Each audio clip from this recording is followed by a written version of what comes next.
Assalamualaikum warahmatullahi wabarakatuh. Ashama akkam jirtu hordoftoota channel YouTube Abdul App. Settingi bilbila kan namni hundi beeku qabu akkasuma itti fayyadamuus qabu takka isini qabadhee dhufeen jira bilbila keessanirraa wanni kun hunda keessaniif faayidaa qaba akkasuma silkii yeroo fayyadamaa deemtan namoota baay'ee rakkisa kana waliin ilaalla settingiin kun maal fakkaata ka jedhu obboleeyyan channelii kanaaf haaraa taatan viidiyoo kana daawwata subscribein kun gurraacha'ee akkasitti jira taanaan subscribe gochuu hin dagatina subscribe kana tuquu hin dagatina akkasuma laayikiin sakandii xiqqoo isinitti fudhata laayikii kana tuquudhaan eegala yoo feetanis dislike jechuudha yoo viidiyoon kun isiniin taane laayikii tuquudhaan eegala isiniin jecha egaan settingiin haaraan kun settingiin namni hundi beekuu qabu akkasuma itti fayyadamuus qabu maali ka jedhu kana waliin ilaalla bilbilli keenya yeroo baay'ee settingii osoo hin beekin wanni adda addaa nu jalaallaa qaba san bakkatti deebisuudhaaf yookaan immoo bakka duraan itti deebisuudhaaf yeroo baay'ee namni baay'een ni rakkata settingii keessan salphaatti wanni adda addaa iskiriinii irra dhufee isin rakkisa taanaan akkasuma settingiin keessan bakka orjinaalaarraa bakka duraan ture irraa isin jalaa babbadee jira taanaan mallattoon adda addaa bilbila irra dhufee isin rakkise taanaan salphaatti settingii keessan bakka tokko lama qofa tuquudhaan settingii bilbila keessanii irra seenuudhaan waan isin jalaa babbade sana waan bilbila irra dhufee isin rakkisaa jiru sana sirreessuu dandeessu bilbila keessan bakka duraan itti fayyadamaa jirtan sanatti deebisuu dandeessu. Bilbilli keenya kun haala adda addaatiin dhufa waan ta'eef karaa lama sadiin argachuu dandeessu settingii kana tokko gubbaadhuma irratti bakka sarchii irratti barreeffattu isinitti agarsiisaa barreessitanii sarchii gochuudhaan bilbilli hunda keessaniyyuu ni qaba yoo bakki isaa adda adda tahe malee jechuudha yookaan gubbaa irratti sarchii godhattu bakki sarchii yookaan mallattoon sarchii gubbaarra ni jira yookaan immoo bakkuma aappii kana gubbaa bakki sarchii kun ni jira achi irrattis yoo sarchii gootan argachuu dandeessu jechuudha. Sarchi gootanii argachuu keessaniin dura settingii keessanirraa bakki inni yeroo mara itti argamu settingii bilbilaa irra seenuudhaan argachuu dandeessu. Bilbilli keessan bakka orjinaalarraa isin jalaa dabe taanaan settingiin adda addaa isin jalaa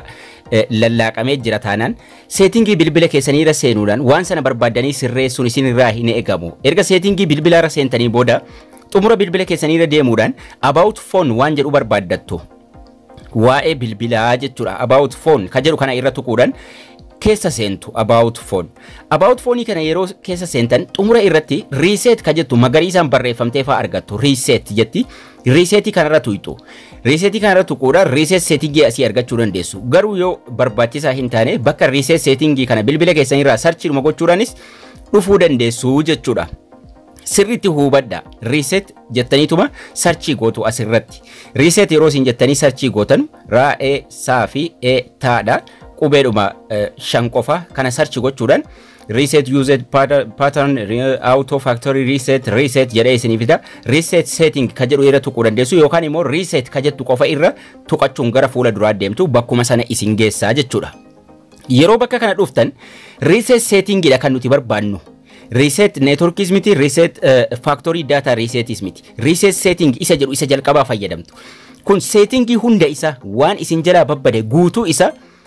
isinif sirreessa duraan bilbilli kiyya settingii isaa akkasin turre nagaa ture amma na jalaa bade warri jettan hundi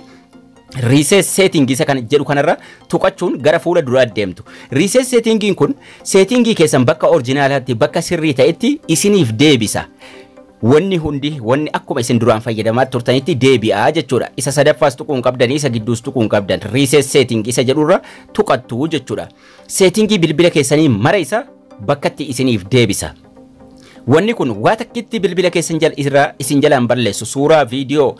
whatsapp waa hundi wanti isin jalaa badu tokko hin jiru settingiidhuma qofa bakkatti isinii deebisee isiniif sirreessaa jechuudha wanti inni isin jalaa bakkatti deebisu tokko qofti maali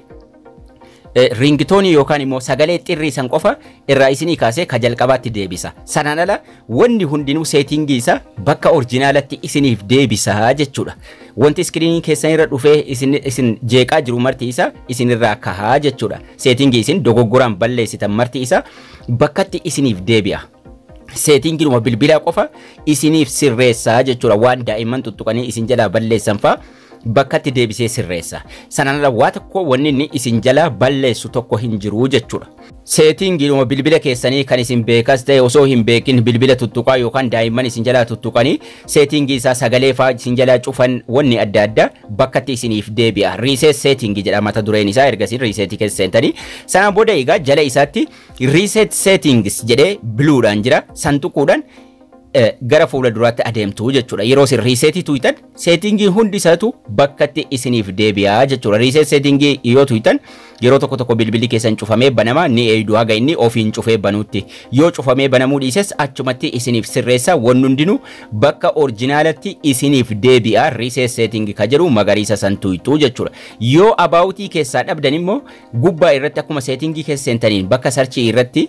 bakka seetingii gubbaa irratti reset jettaniituma sarchii godhattu yookaan immoo abaawutii jala argachuu dandeessu jechuudha. Haala salphaa ta'een akkanaan seetingii bilbila keessanii kan isin jala babbade sana bakka itti deebisuu dandeessu. Akkasuma obboleeyyan haaraa taatan mata duree gubbaa chaanaalii kiyya jala seenuudhaan mata duree shanaffaa jiru playlist ka jedhu kana jala yoo seentan barnoonni hundinuu adda addatti qoqqoodamee jira. Barnoota TikTokii, barnoota Facebookii, barnoota dhimma YouTubeii wal qabate, dhimma emailii, video editingii wal qabate mara isa as keessa argachuu dandeessuun isinin jedha. Haala kanaan seetingii keessan sirreeffadhaa, bakka itti deebifadhaa. Barnoonni keenyas kana fakkaata. Haga barnoota kutaa itti aanu walitti deebinutti turtii gaarii nagayaan tura.